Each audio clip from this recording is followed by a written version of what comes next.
उसको मेरे धाम में भेज देना यमराज। तो यमराज जी ने भी दूतानुसार की यमराज अजामिल कहते हैं 12 वर्ष की आयु और मिली, तब उसको ज्ञान हुआ और ऐसा भजन किया तो यमराज को अजामिल को सदगति प्राप्त। बोलो नारायण भगवान। ये है कुसंग की महिमा, सत्संग की महिमा और अजामिल उपाख्यान की कथा है। बोलो नारायण भगवान की। राधे राधे। ऐसी दिव्य कथा।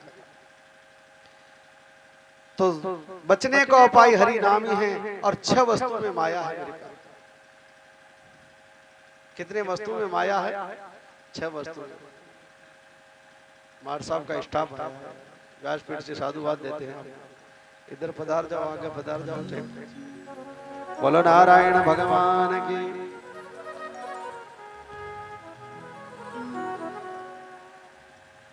तो अजामिल उपाख्यान है। 6 वस्तु में माया है। एक तो भोजन में, भोजन करना बुरी बात नहीं है, लेकिन भोजन में आसक्त होना बुरी बात है। यानी परशु को दिन काटो बनियो तो यूं समझो, तो उनक बन गयो जो खा लियो, लेकिन बार बार ही याद क्या करो तो परशु को दिन काटो बनियो तो परशु को दिन काटो। तो भोजन में भी माया है। एक माया है पैसों में। पैसे से तो व्यवस्था है, काम चलने वाला है, लेकिन पैसों में आसक्त क्यों होते हो? कपड़ों में भी माया है। 6 वस्तु में माया है। यही हमारे कर्म को बिगाड़ती है। कपड़ों में माया है, यानी कपड़े देखकर हम मोहित हो जाते, या साड़ी फेरा या ओढ़नी ओढ़ा, ये सूट पहने। कपड़ों में भी माया है। और एक पुस्तकों में भी माया है। अलग अलग पुस्तकें पढ़ोगे अलग अलग बात मिलेगी, वो पुस्तक बहुत अच्छी लगी। तो पुस्तक में भी माया है, चौथी है। और फिर 5वीं है स्त्री में भी माया। ठीक है। और मकान एवं शहर में या गांव में, इसमें भी माया है। और इस माया की वजह से व्यक्ति का जीवन बिगड़ जाता है। बोलो नारायण भगवान की। और फिर यहां पर परीक्षित ने पूछा कि गुरुदेव, संतों ने जो नाम दिया, अजामिल ने अपने पुत्र का नाम रखा नारायण, इसी से उसको सदगति मिल गई, वैकुंठ मिल गया, तर गया अजामिल। तो सदगुरु की आज्ञा का पालन करने वाला तर जाता है, और जो सदगुरु की आज्ञा का दुरुपयोग करता है, जो सदगुरु की बात नहीं मानता है, सदगुरु का अपमान करता है, उसकी दुर्गति होती है। सुखदेव मुनि कहते हैं कि हाँ, चाहे स्वर्ग का राजा इंद्र क्यों ना हो। तो ऐसी भी कथा है। एक दिन इंद्र क्या कर रहा था, सभा में बैठा था, नाच गान करवा रहा था। कहने का भाव है कि जो भी दिया है अभिमान करने के लिए नहीं, सम्मान करने के लिए दिया, सदुपयोग करने के लिए दिया। बृहस्पति जी गुरुदेव आए, उनको देखकर भी उनका सम्मान नहीं किया, खड़ा नहीं हुआ। गुरु को देखकर, सदगुरु को देखकर खड़ा नहीं हुआ और मस्त रहा। गुरुदेव ने सोचा कि शिष्य नटखट हो गया, अभिमानी हो गया, सदगुरुदेव बात भी नहीं करते, निकल गए, बात चले गए। इसने ढूंढवाया लेकिन नहीं आया। सदगुरु ने जो व्यवस्था दी उसी के अनुसार इनका शासन चलता।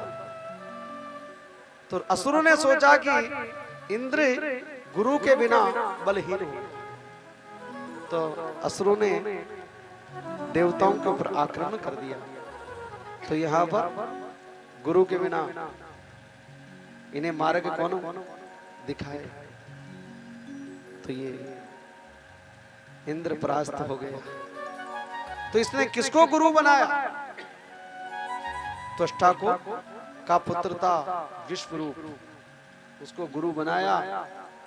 और गुरु बनाकर विश्वरूप ने के 3 मुख थे। एक मुख से सुरा पीता था, एक से अन्न खाता था, एक से सोमरस। इसकी मां असुर कुलों की थी। ये इसने नारायण कवच का उपदेश दिया, इससे असुरों को जीता तो दिया, यानी देवताओं को जीता तो दिया असुरों से, और लेकिन ये असुर भी बलशाली होने लगे धीरे धीरे। यज्ञ करवाया इसके राज्य को रखने के लिए विश्वरूप ने। तो इंद्र को पता चला कि असुर बलशाली क्यों हो रहे हैं, तो ये विश्वरूप क्या करता था कि छिप छिप कर असुरों को भी आहुति देता था यज्ञ।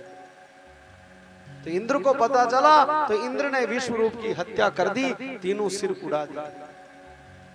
इस प्रसंग में ये सार है, इस प्रसंग में ये भागवत यहाँ कहना ये चाहती है कि पानी पीवो छान के गुरु करो जान। आजकल चमत्कार को ज्यादा नमस्कार करते हैं।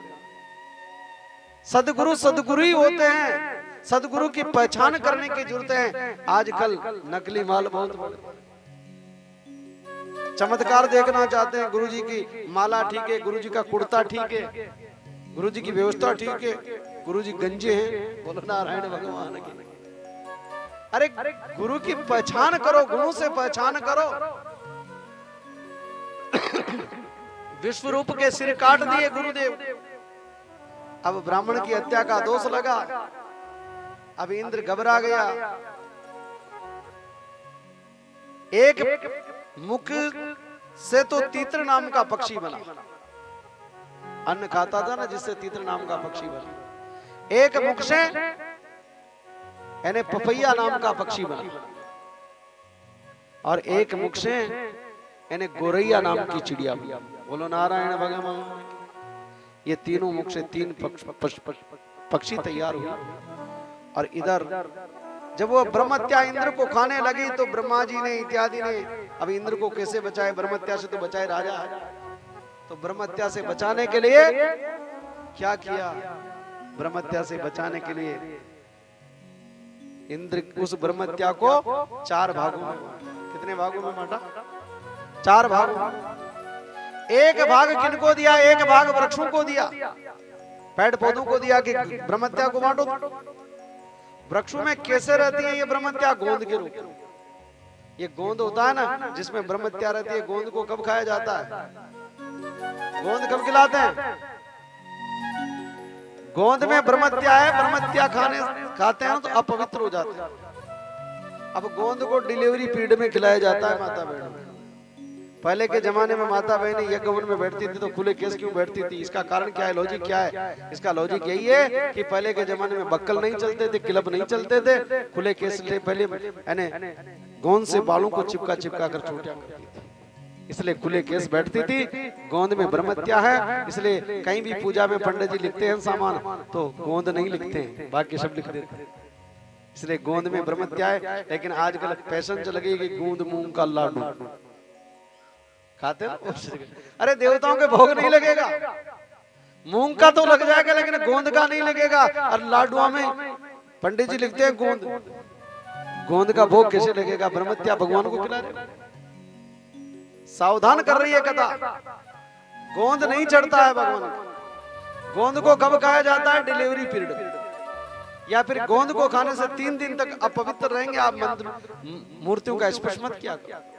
बोलो नारायण भगवान। तो इसलिए गोंद में ब्रह्मत्या रहती है। एक भाग किसको दिया, एक भाग जल को दिया, कांजी रहती है जल में, कांजी के रूप में कांजी को उठाकर पानी पीना चाहिए।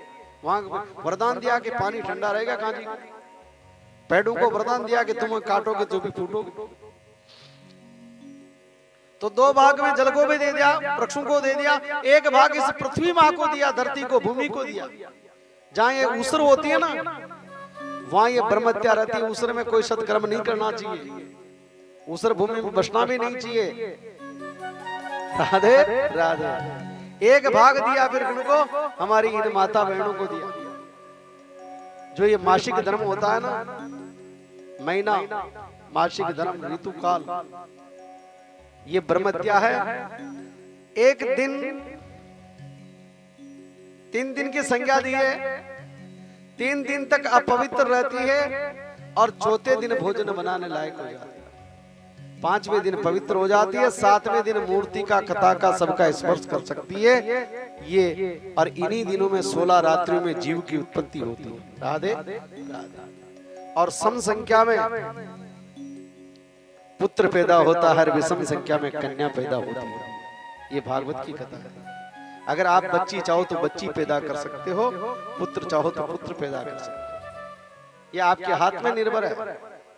आपको गर्भपात करवाने की जरूरत नहीं, आपके हाथ में बात। ये गूढ़ ज्ञान है, इनको हम छिपाते हैं। सावधान रहा करो, सुना करो, बात को मनन किया करो और विचार किया करो। कथा में आती है जो गलत नहीं है, मेरे प्रैक्टिकल परीक्षण है, परीक्षण कथा। एक व्यक्ति के 6 बच्चे हो गई थी। मैंने उसको सूत्र बताया, दोनों पति पत्नी को समझाया। मैंने 6 बच्चे होने के बाद में उसके पुत्र हुआ। समय का ध्यान रखो, मर्यादा करो। सम संख्या में पुत्र, विषम संख्या में कन्या होती है। सम संख्या विषम संख्या सभी जानते, पढ़े लिखे जानते, बच्चे ही पढ़ी लिखी जानते। बोलो नारायण भगवान की। तो ऐसी दिव्य कथा है भागवत ज्ञान की, तो गलतियां नहीं होंगी। और फिर यहाँ पर इंद्र को ब्रह्मत्या से बचाया और फिर दुष्टा को पता चला तो वृतासुर नाम का राक्षस पैदा किया। ये वृतासुर पूर्व जन्म में चित्रकेतु नाम का राजा था। 1 करोड़ रानियां थी तो भी पुत्र नहीं था इसका। और मां पार्वती के श्राप से ये राक्षस बना था। बोलो नारायण भगवान। चित्रकेतु 1 करोड़ रानियां थी। वृतासुर बनकर आया और वृतासुर को मारने के लिए यहाँ पर वज्र बनाया और दधीचि ऋषि के हड्डियों से। किससे बनाया वज्र? दधीचि ऋषि के हड्डियों से। बहुत से लोग दान देते हैं, उसको 10 बार कहते हैं, अरे दान ऐसे ऐसे दधीचि ऋषि हुए हैं। दे मैंने दयावान, दी मैंने धैर्यवान, च मैंने चरित्रवान। ऐसे दधीचि ऋषि हुए जिन्होंने अस्थियों का दान कर दिया। आप क्या दान करोगे? कोई सोना का दान कर देता है, उसमें नाम करता है। कोई धर्मशाला लिखकर में कमरा बना देता है, नाम लिखवा देता है। दधीचि ऋषि ने हड्डियों का दान कर दिया, अस्थियों का दान कर दिया, जीवन दान कर दिया मेरे प्यार। इसलिए दान की ऐसी महिमा है। परोपकार के लिए दान कर दिया। वज्र बनाया, शरीर के नमक लगाया, दही लगाया, गाय से चाटा। गाय का इसलिए जीभ अपवित्र है। गाय के सब अपवित्र है, सारी वस्तुएं पवित्र है, लेकिन जीभ अपवित्र है गौ माता की। हड्डियां निकली, उन्हीं से 3 ये शस्त्र बने और इसी वजह से वृतासुर मारा गया। ऐसी दिव्य कथा है। बोलो नारायण भगवान की। और आइए फिर 6वें स्कंद में